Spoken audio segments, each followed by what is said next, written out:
Hey, we are starting a live chat. I see David Gonzalez already here. Hello. I was going to just respond in the chat and wait till 8 o'clock, but I'm like, it's a minute till. I'll just start the live chat and say hi on video. Hey, David. Good to have you here with us. Looks like somebody else is joining as well. I'm sure other people will. Oh, we got a third one joining. So lots of people coming in. Say hi in the chat for us, just to let us know you're here and who we're chatting with. Um, wow, this is the fastest we've had people joining real quick. See, uh, I put in the notification or whatever that we're going to do a live chat 30 minutes beforehand to give you all a heads up. So let me know if you liked that, getting a notification that a live is coming. We'll try to do before all the live chats heading forward, just so that you know when we're going to do them. Again, anticipate Monday at 8 p.m. That's a good guess as when we're doing them, but every now and again Amy works. Or you have a meeting. Or I have a meeting, yes. Sometimes I've got meetings on Mondays. But 8 p.m. on Monday is pretty good. Didn't you have one tonight? No, don't think so. You told me last weekend. Oh, I was supposed to have one tonight, wasn't I? Oops. Right? I think so. But anyway, well, I didn't make that meeting. 11 more days to the grand reopening of theme parks. Well, opening of Disneyland anyway. I'm not sure about Universal's already open, and is it? Yeah, Universal opened the 16th.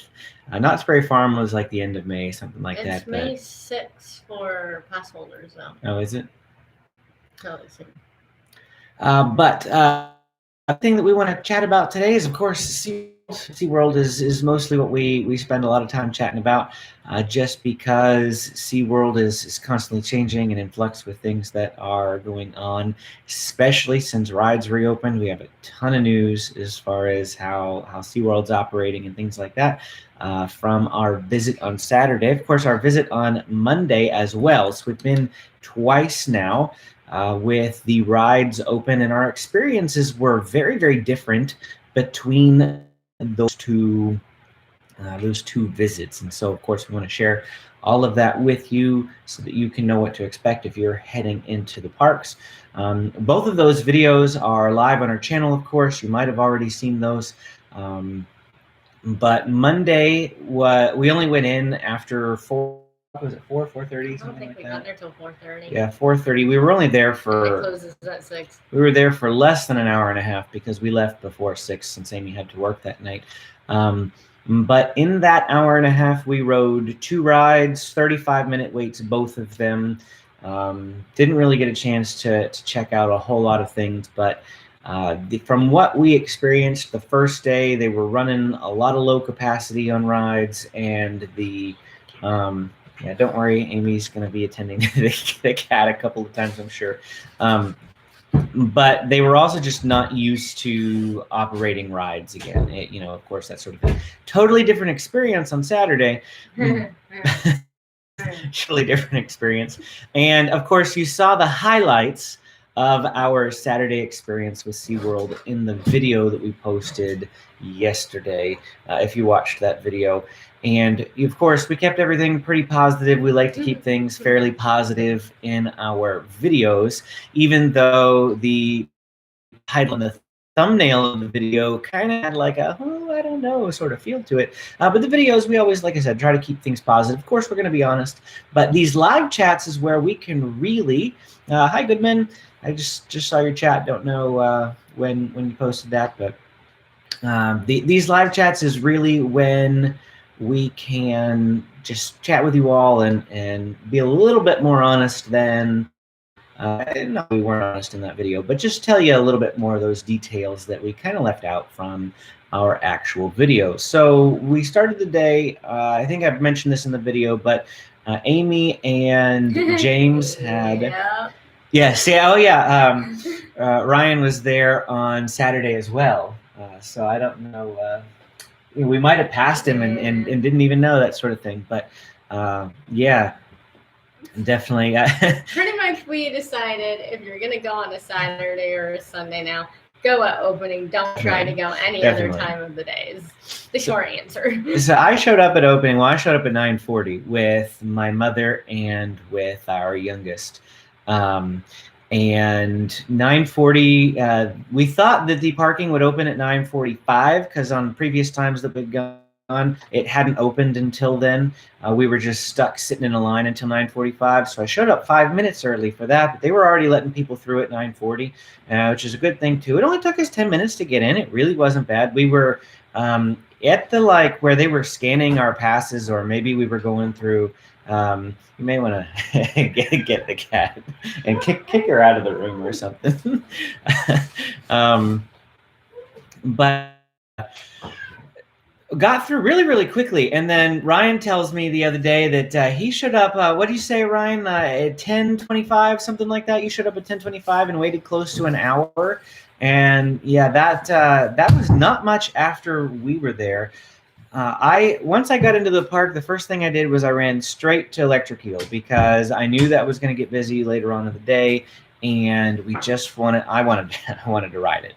And there were only two people in front of me. In fact, I could have got on the very next ride if I hadn't waited for the front seat. But I waited for the front seat, and there were two people in front of me, 2 cars, rounds, rides worth, whatever you want to call it, in front of me. So it wasn't too bad.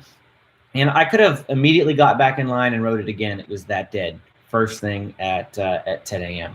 My name is Trevor Araceli. I'm not sure if I'm saying your name properly. My name's Trevor, and this is my wife, Amy. If you're just watching for the very first time, thank you so much. Or if you've just seen a few of our videos, we generally post daily videos in California theme parks, mostly SeaWorld, the San Diego Zoo, and the San Diego Zoo Safari Park right now. Legoland and Disneyland will be coming in the coming months once annual passes go back and that sort of thing. And we might occasionally make it to other theme parks. I was talking with my buddy. If you watched a few of our live chats before in the past, I told you that I was going to go to Universal Hollywood with a buddy of mine before COVID hit. And I just talked Wednesday, and he says he's totally still interested in doing that and wants to get back up there. So I'm sure we'll plan a Universal Studios Hollywood trip, just a one-day thing, one of these days. And then, of course, you guys will know about it when we go on that. But yeah, World, if you get there first thing in the morning, you can rope drop some of the a rope per se there at SeaWorld. You can just get in and start doing stuff. None of the kids' rides were running at 10 o'clock. 10:02 was when I walked by, and none of the kids' rides were running. But Electric Eel was. I was concerned that it wasn't going to be, but it was. You said by the time you got off Electric Eel, they were yes, running? by the time I got off Electric Eel, the kids, it was like 5 to 10 minutes later, the kids' rides were running there at 10 o'clock. Then pretty much after that, I just killed time in the park. I shot some other videos that we're going to be putting out. My mom, Benjamin, and they went to a couple areas just to look at some animals, and we waited for Amy and James to get out of therapy. It was 11 o'clock. Usually takes them about 10-15 minutes to get from his therapy down to SeaWorld. And they've done this in the past where we go in the morning and then they join us. And so Amy calls me at 11:15 and says, oh no, there is a line for parking that is sticking out of the SeaWorld lane. Like it was on the main road. And so I just turn around, go back home then. It's definitely not waiting, but she said she was too far wedged in and it would have been a lot. you turned into it coming from the other direction, and because I U-turned into like the far right lane, which was the worst lane to be in, and eventually I made my way over, but by the time I made my way over I couldn't get out of the lane and I was stuck getting in. But it took me an hour just to get scanned into the parking, and then that's when I thought, okay, it'll get better from here. Nope. So we parked, and then we went to go to the temp check lane. And normally when we go in to get temp checked, it's gone through the zigzags and maybe a little bit of the street. This time it was through all the zigzags, all the way down to Journey to Atlantis, wrapped all the way around, and all the way back to the Orca encounter. So it took me another, like 45 minutes or like 35 minutes to get through that. It was something ridiculous. So yeah, I would the biggest tip that I could offer you if you're not up at the very, very beginning park opening with SeaWorld is pack snacks. Use the restroom before you leave wherever it is you are, because a lot of a lot of the frustration that was coming, I was getting tons of phone calls from Amy during that hour and a half, and a lot of it just came from she was hungry and it was just really busy. Normally it's taken us 20 minutes to get in, and so that morning, like, I hadn't even had breakfast yet, expecting that I would be eating lunch by 11:30 at the latest. And instead, we didn't eat until it was like 1:30 or something almost. It was about 1 o'clock. Yeah, just shy of 1 o'clock when you finally made it into the park. Both James and I were so hungry. Took a while for sure. I see Carl popped on. Hey, Carl, good to have you here with us. And you asked a couple of questions. So the first one is good for Amy. Did you see anyone getting turned away at the temp scans? So I don't know what they do. I read one of the people in our annual pass holder page mentioned that they saw people being turned away at the temp scans. So if you're hot, now I'll tell you what Disney does. I don't know what SeaWorld does, but Disney will take you from check into a cooling where they like put fans on you and things to try to get your temperature down. Drink water and stuff. And of course, if you have a fever, a fan isn't going to cool your temperature down. But if you're just hot because it's 90 degrees out or something like that, a fan will definitely cool down your body temperature, able to retake your temperature and see if you're good. That's the way Disney does things. I'm not quite sure what SeaWorld's doing. Yeah, I have no idea. Because I know with Disney, like, they've even the board say, oh yeah, I was hot and I had to go sit in the tent for 5 minutes. After 5 minutes I was fine. And I can relate to that. For my work, we have to get temp checked. We have like this little thing on the wall. We have to go to it. And I know last summer there was quite a few times, and just from getting to work, and if I'd been sitting in the car doing something for a minute even, when I went inside I would register hot. But obviously I know I didn't have a fever. Yeah, so all sorts of things can change your temperature, and they do have, at least other places, SeaWorld, they do have other procedures for cooling you down and that sort of thing. You also asked me to explain the meal plan again. Definitely happy to do that. So SeaWorld 7 Seas Food Festival is going on through May 2nd. If you are going to be going anytime past May 2nd, this won't apply. They do have different tasting cards right now. There are 10 tastings and there's a 15 tasting. Annual pass holders get a bonus 18 tasting if you purchase the 15. So you get an extra 3 on top of the 15 for a total of 18.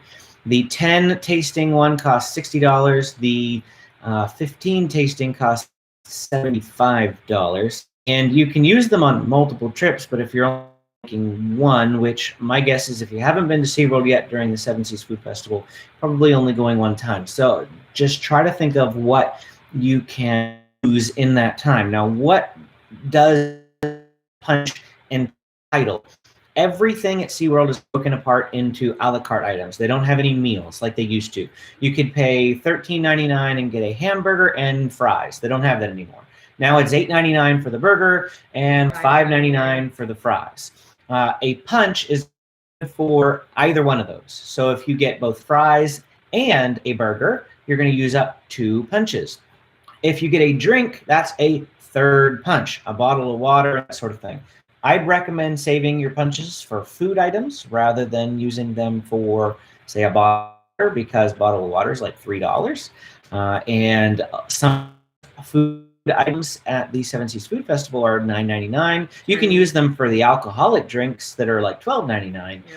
And we don't drink, so no, we don't. But there are certainly other more beneficial food items to use those punches on. Now, they do have another option for food that is called the Dine and Drink add-on. 10 punches sounds like too many for you. Now, if it's just like you and one other person, 10 may be too much. But if you have 4 people in your family, 2 adults and 2 kids, just the average that you kind of take that with, you could get one item each at lunch, one item each at dinner, and there's 8 punches, and then that leaves 2 for other things throughout the day, whether they be snacks or drinks or things like that. So you could easily use a 10 punch if you have 4. I did see a question on Facebook as well about that said, do I need to buy a punch card per person? No. One punch card can be used for the entire family. Like we shared earlier. So we ended up using 2 this year just because we go so often. Because this year, unlike I think the last time they had the food festival, you still had the regular meal places, and those didn't use the punches at all. It was only the food festival. So usually we only get one lanyard the whole entire food festival season and share it and spread it out. This year, because we could use it in the regular restaurants, we ended up purchasing another lanyard just because it ended up making it cheaper for us. It made it cheaper just to eat lunches there. Just to eat lunches there. So you kind of, and they have the lists of like all the different food items on their website. So if you're going, you can look and see, oh, are these some of the items that I would want to eat? Are they not? Before you decide how many punches you want. So most of the items are really good. So that dine and drink add-on though that I was talking, it's $30, so it's half the price of the 10 punch. You punch it, that is $30, so it's half the price of the 10 punch item. And I did confirm when we went one time that those punches are good 7 Seas Food Festival items too. So you could even spend 30 and 30 to buy 2 of those dine and drink add-ons and get 12 punches for the same price of the 10. Now, I don't know that SeaWorld necessarily thought that through, that if you want a little bit more than 10, but you don't want to be a perfectly viable thing that you can do. The dine and the drink currently is replacing that all-day meal thing that Dragon Blood mentioned. We have no idea if it's coming back. Yeah, no idea if it is. If it won't come back until everything is no longer a la carte. And I don't think everything's going to be off a la carte again until COVID is done and over. That's my guess, because right now everything's in its own plastic clamshell so that you can just grab it off the counter. Everything's perfectly sealed and enclosed and thing. Before, they used to hand all your food on an open plate and it would be open to the air and that sort of thing. And I think they just, to avoid all the pockets for exposure and things, everything's in those clamshells at the moment. And until they get rid of those, I do think everything's just going to be this a la carte, no all day meal thing, and that sort of thing. But yes, that would be the help there. So to continue on with more of what we experienced there on Saturdays, after she got in line at 11:15, it was almost o'clock when we finally got in. We went straight to rides, and the first ride that we wanted to go to was one that we had tried to ride on Monday. In fact, Amy had gotten in line for it on Monday, and she barely moved after 10 minutes. And we knew we didn't have enough time to ride it that day. Why we switched and we went to Elmo's Flying Fish, which ended up being a great thing for us. But she wanted to ride the swings with our youngest son because he was finally tall enough to do it. What's the height requirement? Or 40 inches to ride with somebody in one of the 2-seater swings with the little harness, or 48 inches to ride alone. So he just hit 40 inches, and then our kid is still 46 inches, I think. So both of us had to each get one of the little double swings. And a son just came out of bed, so Amy's going to have to disappear very briefly here. But I believe that if they are over 48 inches, they can ride by themselves on those swings. And I have to admit, the line was shorter than it was when we got in line on Monday, and that line lasted a lot longer than I thought it would. It took us a full hour to ride the whirl, and it was really frustrating that it wasn't moving all that fast, and it was hot. We were in the middle of the sun, so it was quite a long wait for the very first ride that we rode with the kids, and we were like, oh man, And if all the rides are going to be like this, we are not going to ride very much at all. And my goal for Saturday was to ride as many of those SeaWorld rides as possible. In fact, I wanted to ride every single ride and see how long it took us. We came very close. We didn't ride 2 of the rides, but that was it. We rode everything but just 2 rides there at SeaWorld. But that first wait was really long. And after that, what did we do after that? We went and got pineapple things, right? Whips or whatever. Yeah, Big Bird Bistro. Big Bird AKA Pineapple Pete's. And to us, it will forever be Pineapple Pete's. Pineapple Pete's sounds so much better. Sorry, Sesame Street, but one, I don't even like Sesame Street anymore, so my kids don't even know who any of the characters are. So people Elmo. Yeah, they know Elmo, but that's about it. But some people Elmo. Yeah, they know Elmo, but that's about it. But yeah, it was. I mean, it's the same food, but it's attacking that box again. Yeah, I know. That way. Yeah, you get to know our cat. That's cool. But I mean, they still had funnel cakes and pineapple Dole Whip type thing. It's not officially Dole Whip, but it's similar. And we just got a plain funnel cake. Though I should have looked at the receipt because I'm pretty sure we paid the same price for a flavored funnel cake as we did, but cream and strawberries or apples on top if you're not going to get discount. We figured getting just powdered sugar would be cheaper than getting strawberries. So at this point, it was about 2:15 in the afternoon. I don't know what would have been smarter, if we should have just kept riding, or if was a good thing. I lean towards we probably should have kept riding, because there was a line that was crazy long. What did the lady on the forum say? She drove like 3 hours down from from LA. And then they told her it was going to be a 3-hour wait or something to get in, and that they were at capacity. And even though she had a reservation, they were already at capacity. So she was trying to figure that one out, because in our minds, if you have a reservation, you should be allowed to get in. But it sounds like they're not doing it that way. Like, they're having you make a reservation so they can kind of base how many people to let in, but then they're still capping it off at capacity at some point. So I'm not. Basically, the way SeaWorld is treating it is the reservations just help them know how busy they're going to be. Not anything to do with getting in. It doesn't actually guarantee you a spot in the park, which is another reason to go. Yeah, that's kind of frustrating, but yeah, definitely another reason to go there for SeaWorld. I think with the constant flow of people that were coming into the park, point, our best bet would have been to just keep riding rides, because when you got in at the park at 1 o'clock-ish, even when we went and got in line at the Tentacle Twirl, Electric Eel only had a 15-minute wait. 15. And if you saw the picture for the thumbnail of our video on Sunday, the Electric Eel was a 100-minute wait later on in the day, and it didn't go back down. Like, I thought that maybe by 7 o'clock, it would start. And it didn't.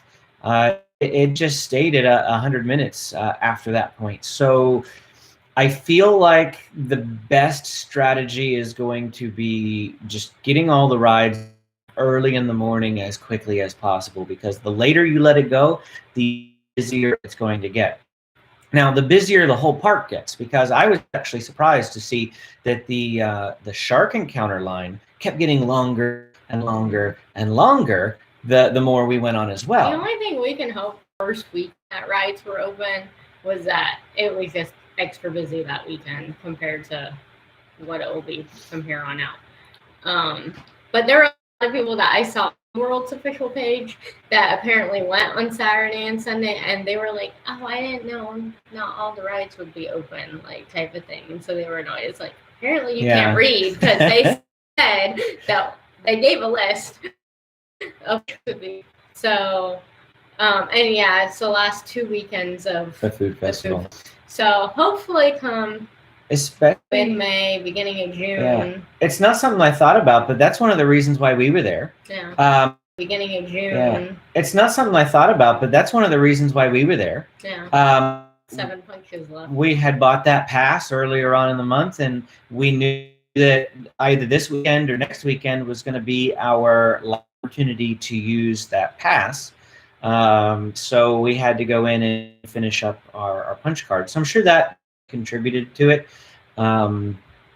But yeah, a lot of people really did expect, like, I was shocked at how much people thought all the rides were going to be open. And, you know, SeaWorld's website clearly states electric eel and kids rides only. In fact, I was really surprised to see all the kids rides running. SeaWorld's website said that one of them, well, 3 weeks ago, they said that Aqua Scout was going to be closed. Then when we got there on Monday, Octo Rock was closed.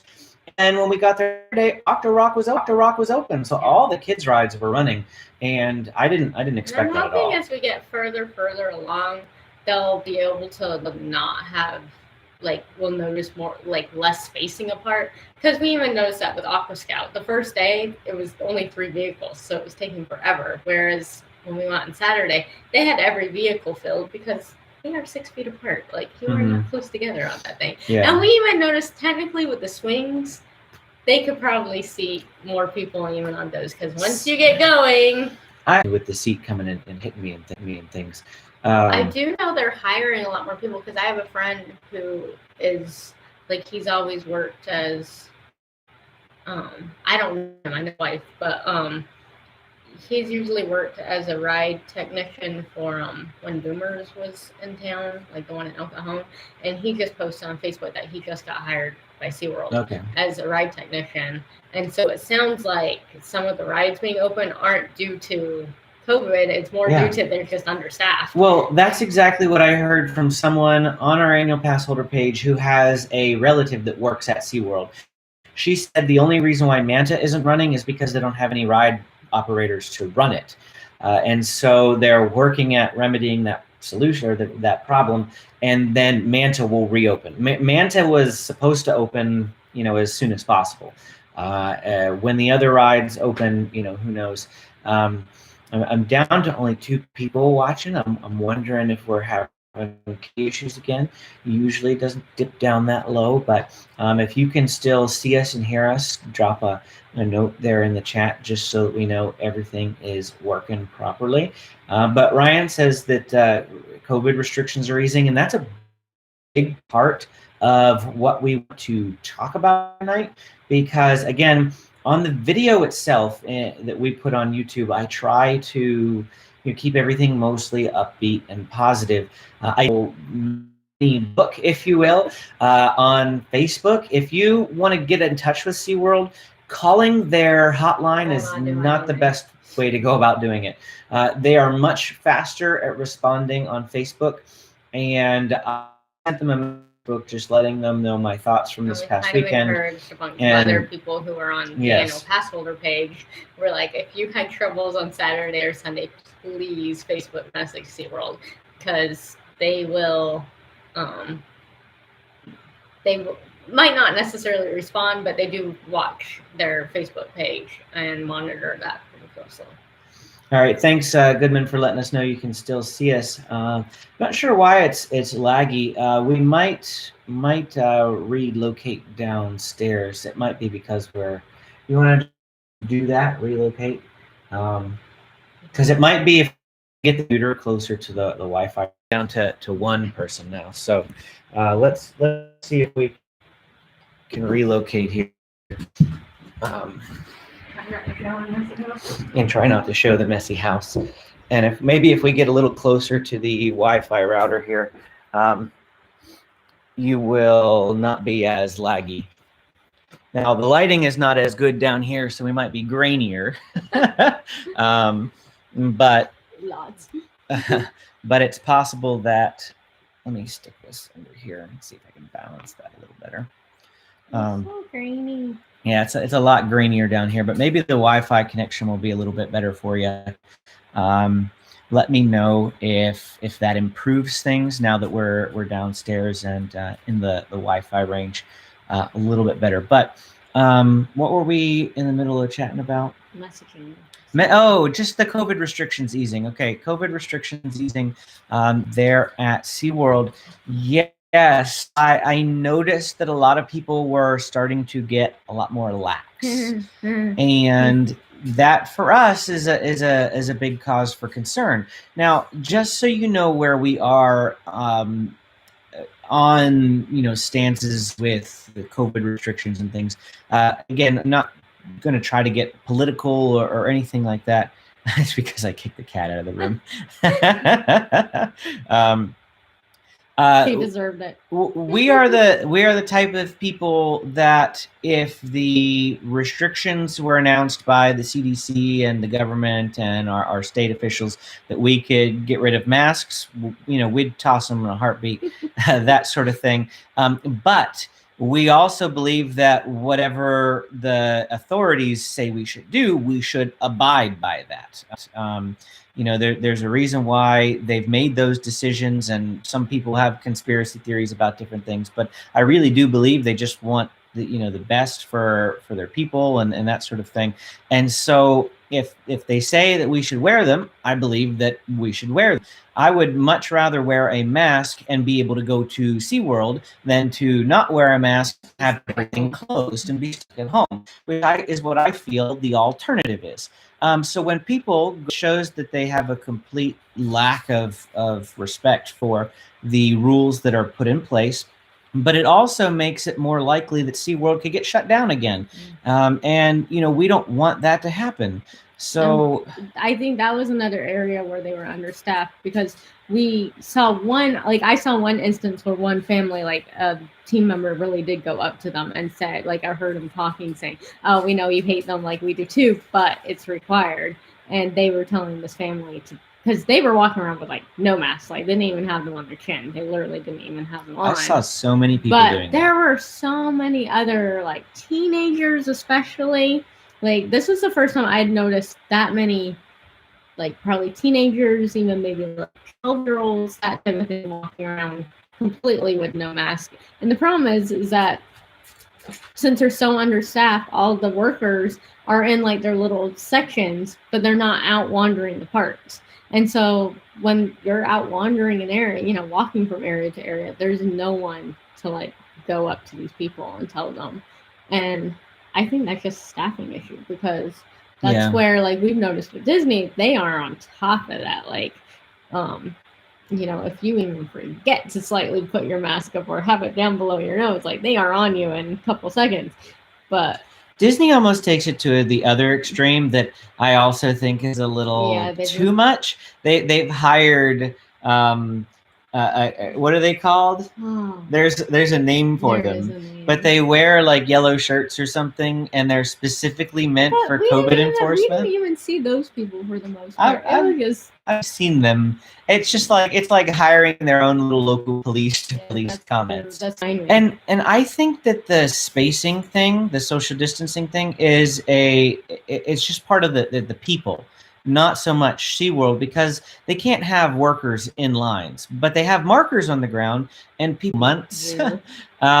We keep, now there's 0 people. I think they're trying to, should I like end it and refresh it and see if we can, I'm wondering if maybe we should end it and try to get it back. I don't know, because my guess is people are canceling out and trying to get back in. You want to just take the message? Yeah. Oh, well, we got some canceling out and trying to get back in. You want to just take the message? Yeah. Oh, well, we got some people coming back now. Are you guys still having connectivity issues with us? I'm totally sorry if that's. We disappeared. Maybe we must be having internet issues. Sorry about that, Ryan. We have called AT&T about this internet I don't know how many times now, and we've got 2 green lights on our box at the moment. Yeah, Goodman says we're back too. We've got 2 green lights on the box, but I don't know why it's not working. We have had issues in the past, so I'm going to try calling them again and seeing if we can get that fixed. Well, I'm glad it's better now. It's great. Thank you. What was the last thing you guys heard us talking about before we disappeared? that'll be good for figuring that out again. But I don't know. You're gonna have to go attend to them again. But we were talking about enjoying the social distancing at rides and things, so I don't feel like I'm pressed like a sardine. And I felt like a lot of people there were just disregarding those things, though. Especially at Orca Encounter, we went there, and they told everyone at the end of the show, please remain seated. A ambassador will come by with a flag to dismiss you. Wait until you're dismissed so that we can maintain social distancing. And we saw tons of people just stand up and start going. And the lady up on the stage kept saying over and over again, please remain seated. Please wait until an ambassador comes. And people were just ignoring her completely. I felt so bad for her that people were just ignoring her. I actually saw some lady come up. She unchained a chain that says, do not enter this way, because you're supposed to go down to the bottom of the area and then walk to the end. And she just unchained it and walked right through, didn't have any care that SeaWorld didn't want her going that way. And I just felt that that was really the problem. Was we were seeing a lot of people and I'm assuming we're having internet issues again because we're losing viewers again. I don't know if that's going to help or not. Yep, we're gone. Let me just try. It won't matter if they're not there. Let me just go ahead and I'm going to end this and start up again.